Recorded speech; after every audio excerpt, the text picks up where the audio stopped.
So I am here once again with my editor, who is an IT guy at a law firm, which basically makes him a lawyer. Right? That's how that works. That's how that works, right?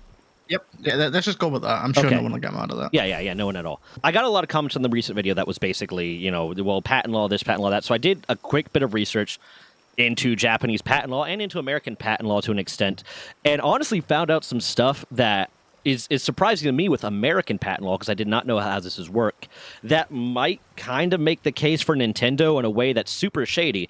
And once again, I'm going to start by saying that I'm not as concerned with whether or not they can legally do this. I'm concerned with the moral implications of this and the fact that the laws need to change, which is why the change.org petition that I started is about changing the law, not about the government stepping in and saying, no, you can't do this. It's about the lawmakers stepping in and saying, no, you can't do this anymore.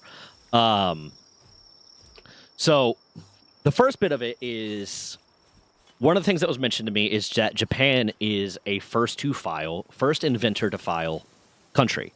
So the first inventor to file a patent about something is the one that gets it. They're the one it's not the first inventor. So if you invented something and you have proof that you invented it, a month before someone else invented it, but they filed for that patent first, they're the ones that get it, which is shady as hell to me, because that allows for things like corporate espionage. That allows for people like, okay, if someone says, hey, I'm doing this thing and it's great and we got it, and they just didn't get around to filing the patent first. I mean, I think one of the first or the second episode of Suits is about this exact same thing, which I'm not using Suits as a legal reference. I'm just saying, if you're looking for a reference to that, the first person to file it is the one that gets it.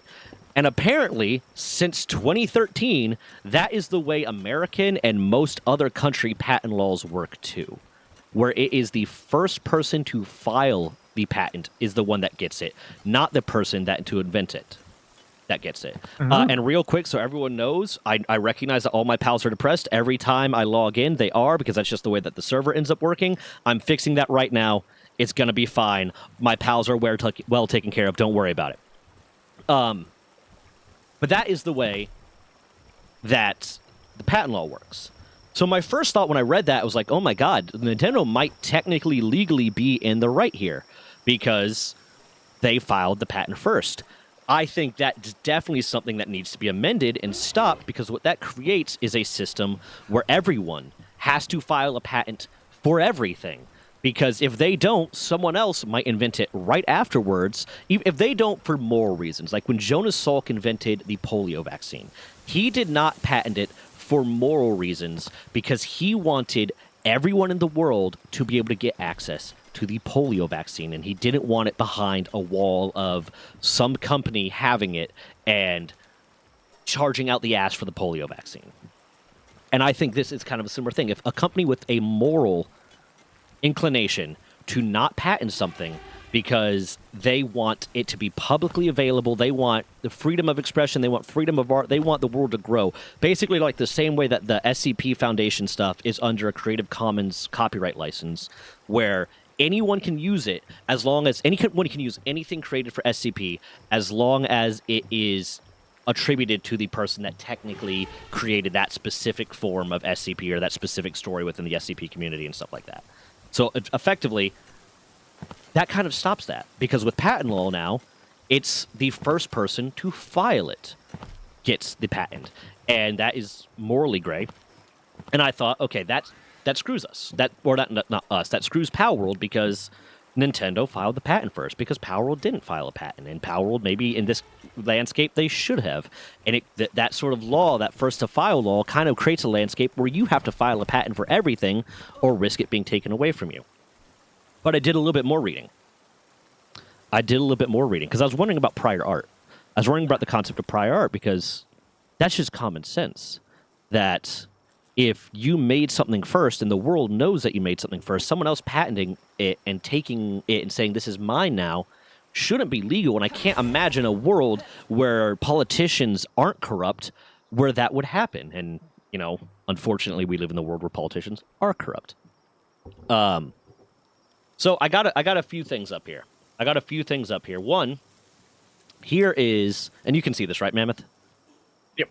This is the U.S. Patent Office. Now, I realize they have one U.S. patent, and then they have a bunch of Japanese patents. So this is the U.S. Patent Office. This explains that as of March 16th, 2013, the U.S. had become a first-to-invent patent system, which means the first person to invent.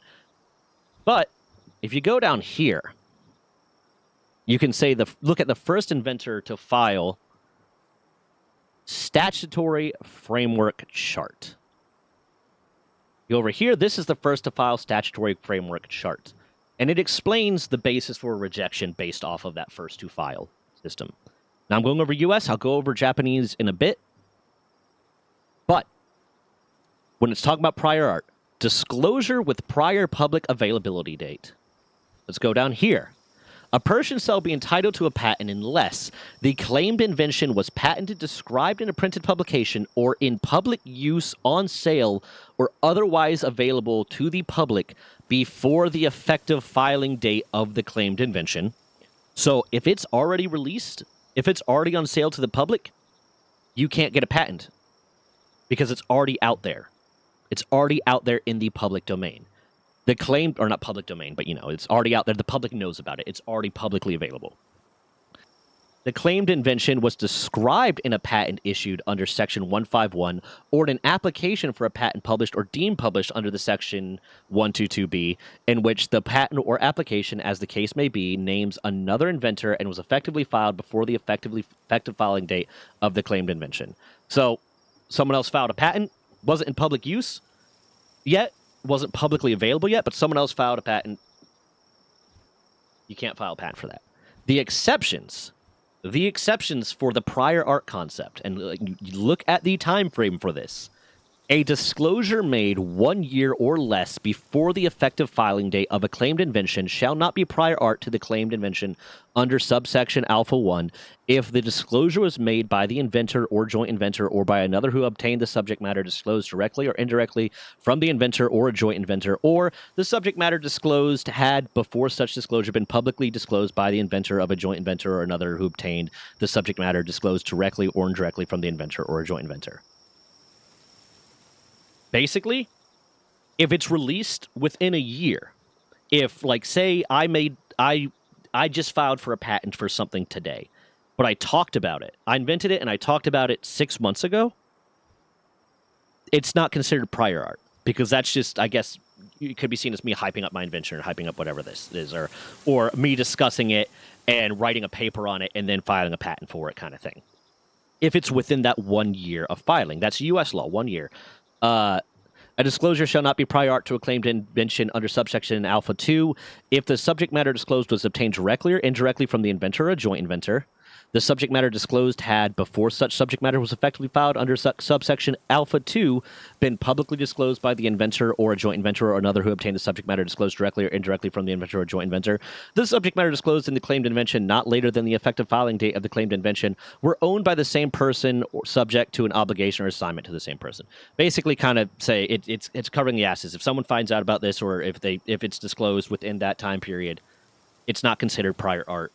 You still have that time frame of, oh shit, I can still file this. Like, if it gets publicly released, like, you're inventing it with somebody and your buddy who you're inventing it with talks about it publicly, you can still be like, okay, I got a year to file this patent. That's US law. And that I don't think really helps Nintendo here. Because the US patent that they have is this one. It's the patent of a ground-boarding target object or an air-boarding target object, blah, blah, blah. The video I released recently, this is the one that caused Pal World to have to get rid of gliders. Or gliding pals. Pals that glide. Pals that can allow you to do a glide, which I can't show you because they already patched it out. But everyone knows you have, like, Hongyu and Kilimari and Galeclaw and all these different pals that would allow you to use them as a glider. But this one was filed for the earliest iteration of it was 2021. The earliest iteration of this one in Japan was 2021. Right here you can see it says the application filed by Nintendo Co. Limited, Pokemon Co. 2021, 12, 2022. or 2021 12/22. And the U.S. one was filed on a U.S. iteration of it was 2022 09/21, and then again on 2024 05/02 when these were filed. One of the things they cite, and again, I'd have to. I should have done this beforehand. I admit I'm stupid. I should have done this beforehand. I should have gone into my video that I talked about this the first time, and the Nintendo's ridiculous new patent targeting Power World video, and looked at exactly where the thing was because I mentioned it in there. But one of the pieces of citation that they give is the Zelda game released in 2011, Skyward Sword. So they are themselves admitting in their citation that they released art, they released this mechanic in a game in 2011. That's 10 years before 2021, the first time they filed it. Or the time they filed it in US in 2022. That's a long time. That's a lot more than 1 year. So my understanding, and again, I'm not a lawyer, and I would love to get a patent lawyer in on this. I would absolutely love to get a patent lawyer in on this to explain this to me. But that's outside of their limit to get that patent because they didn't file it in time. So they're retroactively filing it and citing as their own evidence, yeah, we did something that would allow us to get this patent a long time before, a long time like ago after the, and it's been a long time since the statutory framework limitations went into place. And this is for U.S. law. I don't know what British law is, Mammoth. Do you know British law about this?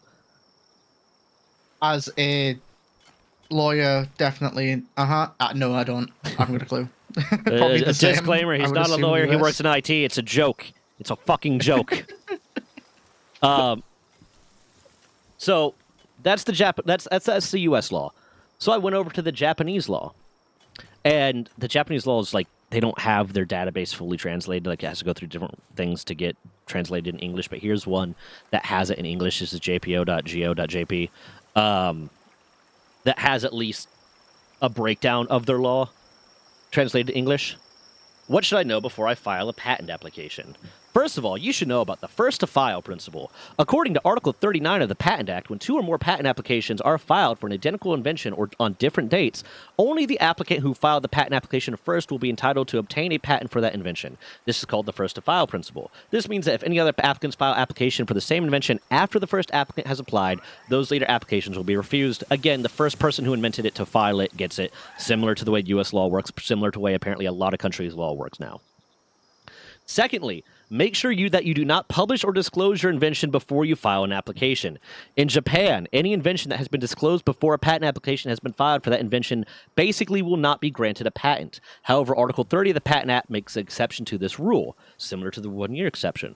When any invention was disclosed due to certain circumstances and a patent application is filed within 6 months, even more restrictive than the U.S. law, from the date on which the invention was disclosed, Article 30 stipulates that under such conditions, the invention will not have lost its novelty or inventive step due to it having been disclosed. Again, Skyward Sword came out in 2011. I'm gonna double check real quick. Skyward Sword, the one that they referenced from 2011, came out in 2011. 10 years before they filed for this application, which is 20 times 6 months. In case you didn't know the math there. In case you didn't know the calendar math. 20 times 6 months, and that is something that they cited in their application for the patent, which means they are admitting that this was disclosed, this was publicly available long before they filed for the patent. And it shouldn't be able to get this patent. Now, I know there's the concept of patent families and stuff like that, and I don't fully understand how that applies in this situation. But I went into this thinking, okay, I don't understand Japanese patent law. I still don't really understand Japanese patent law. I'm not going to try to pretend that I do understand Japanese patent law. I am just a consumer who is doing research to best understand this and opining on what my thoughts on it are. Do not take this as legal advice. Just take this as some angry dude online thinking that this is stupid. But by this standard, they are well past when they should have been able to file this patent. And they filed it, this one, in 2021, and are using it now in their lawsuit against Palworld. That has basically been confirmed by Palworld. That they are making changes to the game because of the litigation going on, and one of the changes to the game is about that, and this is the patent that is related to that. Now, Palworld didn't say that this is the specific patent related to that, but this is the only patent I was able to find that was related to that. But also, their other one that is about... hold on. Yeah, this is the one that is determining a direction of aim in a virtual space based on a first input operation, which is a directional input. When a second operation input is formed, the aim direction is directed toward a field character disposed on a field in a virtual space, and make flash indicator is displayed, making the player character perform an action of releasing a capture item. And again, one of the comments I got a lot was, well, what if it's not a sphere? What if it's a PAL gun? What if it's a cube? What if it's a triangle? What if it's this? They use the very broad term of capture object and causing the player character perform an action of releasing a capture item, and these very broad terms, which would make it okay. Like even if you made it a PAL gun, it's you have your PALs loaded into bullets and you shoot the bullets, and that's how you do it. That's still a capture item. That's still releasing. That's still causing to be launched. That's still this that. It's broad enough that like to my mind it covers it. But this was filed for the earliest iteration of it in 2021, 12/22. That's the earliest filing of this one. And Legends of Arceus is likely the one that they're basing that off of. Craftopia came out in 2020. So even then, it's subsequent to Craftopia coming out, but Pocketpair didn't release a patent, didn't file for a patent about this. So first to file rules. Craftopia came out September 4th of 2020. So even that came out over a year before they filed for the patent for this. And you can go through my comments if you want to see them, but there's the Ghostbusters game that came out in like the 1990s or early 2000s. There's Ark Survival Evolved. There's countless other games that have a similar mechanic that came out as prior art that are more than 6 months or a year older than this. So even with the way, from my understanding, and again, I would love to get a patent lawyer in on this. I'd love to get a patent lawyer to explain this to me. Even if the patent lawyer is coming on and telling me, no, you're wrong, you just don't understand this at all. Okay, cool. I'm wrong. My argument isn't even necessarily about the law. My argument is that morally they should not be allowed to do this, and the law should be changed so that they can't. That's my thought. But even based on this understanding of the law, that they have that 6 months or 1 year, depending on the country that they're doing it in, they have well exceeded that before ever filing the patents. And it's either ignoring prior arts or some loophole or some way of disregarding it. But morally, they should not be allowed to do this, which is why I started the Change.org petition to at least get U.S. lawmakers involved and U.S. decision makers involved and the U.S. Patent Office involved to say that game mechanics in general shouldn't be patentable, because they shouldn't. Thoughts? Again, I think I said this the last time we did it. When it sounds like they've just kind of hired some B-Tech legal team and just went, you can try it, see how it goes. And it doesn't make any sense. It's going for fucking Pocketpair for what seems like they can't? Oh, wait, did you say there was one that was already accepted, or was that based on a different one? There's one that was accepted in the U.S. Patent Office. The only one I know that, like, because there was that whole article that came out that they only got one of the 23 patents they filed, and it's this one. It's the one that's related to boarding objects, which in this case is the thing that got them to lose, or to get rid of gliding pals that can glide. That one is accepted in the U.S. Patent Office. A lot of them were accepted in the Japanese Patent Office. So, like, this one that's related to capture objects, it was accepted. Application was granted in 2023, in December of 2023.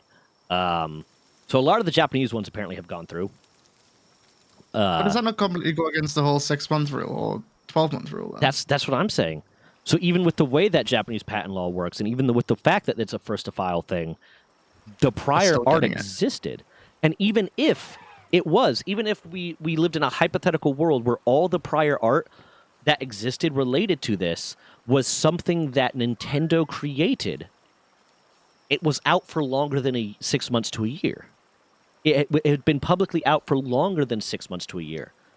So even if it was, in a lot of the instances, it's another company or another game that's not owned by Nintendo had this mechanic, and it existed long before Nintendo ever implemented it. Those ones, they didn't make the prior art. But even in the instance where they did make, even if we say that they did make all of the prior art and Nintendo owned all of those games that had that prior art, it's still longer than that 6 months to a year. That's my thought, and I don't get it. To be honest, I just don't understand it. I don't get how this went through.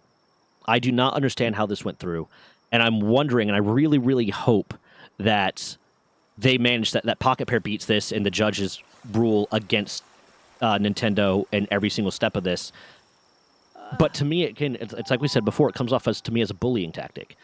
We filed for this. We somehow got this pushed through. We used the fact that all of these patents, and this is just my conjecture. This is me not knowing. I'm not saying this is how it worked, but this is what I'm thinking, and just how my brain is working on it. We use the fact that these are all worded weird, and these are all worded vaguely, and that we're using pictures of the Switch, and that we're using this, and it's about a game program, game system, game advice, and game processing method that does all of these things to get these patents pushed through. And then we're trying to bully a small developer because they don't want the legal battle. Now, luckily, it seems like Pocketpair has the backing of like Microsoft and Sony right now.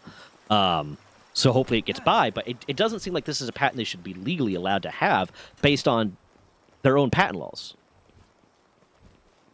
Even if they invented all the prior art, it doesn't seem like a patent they should be allowed to have because they waited too long to try to patent it. Yeah. Unless there's some weird legal loophole or something that happened that said, hey, Japan released a thing that said, hey, by the way, we're going to just open up those statutory limits on filing for a patent right now, and you can do whatever you want, which I don't know. I'm not Japanese. I definitely wasn't tracking this in 2021 when a lot of these were seemed to be filed, or 2021, 2022, and a lot of these seem to be filed. Maybe they did. Maybe there's some loophole. I don't know. It just doesn't seem, even based off the way that their patent laws are, that should be allowable. No, and either way, it is just straight up a bullying tactic because even if they wanted to patent it, the only reason why they patent it is because they want to bully the shit out of Pocketpair and Power because that's the only reason. Yeah, as a lot of other people have said in like comments and stuff and in other videos and things that are about this, there's a lot of other games that have been crossing these patents technically. Have been crossing they're breaking these patents, but they're not going after them because they're not a threat, because they're not Pokemon with guns. So it seems more like Nintendo getting their feelings hurt about the fact that Pokemon with guns is really successful, and now they're trying to go after them by way of these patents that they shouldn't have. Which is funny because like Pokemon as a whole is very, very popular, but the games have been dying. I'm pretty sure every other medium has been fine, but the games have been getting worse and worse as time goes on, apart from the Arceus one, I think. Yeah. But like, their normal games have been kind of, at least personally, at the very least, been more boring than what the other ones have been. I mean... And, like, more buggy. Yeah, and there's only so many places they can go and with it, because ultimately it's a formula. They're doing the same thing again and again, create X number of new Pokemon that are all... And here's the funny thing, whenever they get into the copyright infringement stuff, like, oh, it looks so much like copyright. It looks so much like Pokemon. It's copyright. One, unless it's, like, really, really close, it's not copyright infringement. Like, I could give you maybe Yormantide here being a copyright infringement, almost, because, oh, it's like Gyarados. But, hold on. This is a Japanese river dragon. They all look very similar. Here's one. Here's this. Here's this. Gaijin Goomba does a series of like yokai, or I don't remember what they call it, yokai something. And he part of it is he shows the historical origins of and the lore origins and the mythological origins of Pokemon, and Gyarados has its origins in Shinto lore. Here's this, and I don't know when this picture came out, but it's a representation of something that has existed in Shinto lore long before computers were a thing. This is what they look like. Some of them have legs, some of them don't. But if you were gonna make something that was based off of this, it would look like this. It would look like Gyarados, or it would look like Yormantide. Am I saying that Pow World or Pocketpair reached into Shinto lore and got the inspiration for it separately from Pokemon? Maybe, maybe not. Can't really say. But if you're gonna say that Pocketpair went and infringed upon Pokemon's copyright based off of that, then Gyarados infringes on the copyright of Shinto lore. And a lot of Pokemon infringe upon the copyright of something historical or of Shinto lore. Isn't there a Pokemon that's just a fucking building and it's a building in Britain? Yeah. Yeah. Spire. This guy, yeah. I don't know, what building is this, Mammoth? Pretty sure. Yeah. I think. Yeah. In London. So, they made a Pokemon that is infringing upon architectural copyright. But if you're saying those loose sort of associations, those loose sort of these things look kind of like this, like, oh, Sparkit looks kind of like Pikachu in a vague way, in a way that, like, if you showed it to your grandpa who'd never played Pokemon or Power World, he'd be like, oh, is that Pikachu? Yeah, sure. But in that case, Pokemon is definitely stealing a lot of copyright. So I don't think they have any ground there. Correction, it's the Shard, not the Spire. The Shard? Oh my god. You're supposed to be my go-to Brit, and you don't even know that. I've been to London once in my 25 years on this planet, mate. Oh my god. Well, I've been to London 0 times, so you should know better than me. Anyways. To me, that's just kind of where it is the arguments defending them don't really seem to stand up to me. And maybe I'm completely misunderstanding patent law, but even then, as I've said before, and I'll say again, even if the patent law works for them to be allowed to do this, I don't think it should. And I think that is something that needs to change. And that is the goal of the change.org petition. And that is the goal of talking about this, is to bring attention to how stupid this is and how it shouldn't be allowed. Because to me, it is creating a monopoly. It's people allowing people to create what is basically a monopoly on an idea. But that's what I wanted to talk about. I want to talk about that real quick. I did have one comment. Someone made a comment that was basically, oh, well, couldn't we, as consumers, as the people that bought Pocketpair, especially the people that, like, since it's early access, sue Nintendo for, like, tortious interference or something because they are interfering with the ability for the game to come out, and that's causing us to not get the product that we thought we were going to get? I don't think that stands up legally. I don't think tortious interference would work there because I believe tortious interference has to be like a business-to-business relationship, and we don't have a business-to-business relationship. Even if you're an early access buyer, you don't have a business-to-business relationship with Pocketpair. You have a consumer relationship with Pocketpair, and I don't think there is really a grounds for. I'm sure, like, at very least in America, you could file a lawsuit and say, Nintendo, you stopped me from getting the full access to the game that I paid for because you're filing this frivolous lawsuit.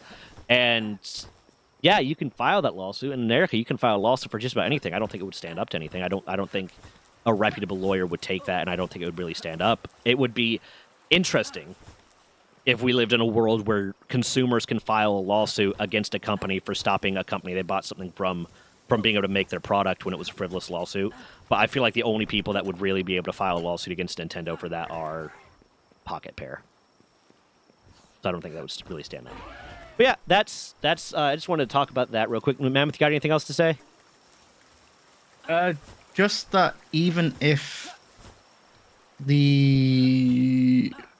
Well, where am I going with this? Steam's thing for early access, it wouldn't matter anyway. Because they can just drop developers can just drop the game, and Steam goes, well, you tried. Yeah. It makes no difference. Yeah, So and there's like, we were delivered a product. It might not be the product we wanted, but we were delivered a product. it's not like a Kickstarter where if they don't deliver on what they said, you can get your money back or run riot with them. Actually, I think you can on Kickstarter. I could be wrong. I'm pretty sure you can though. Yeah.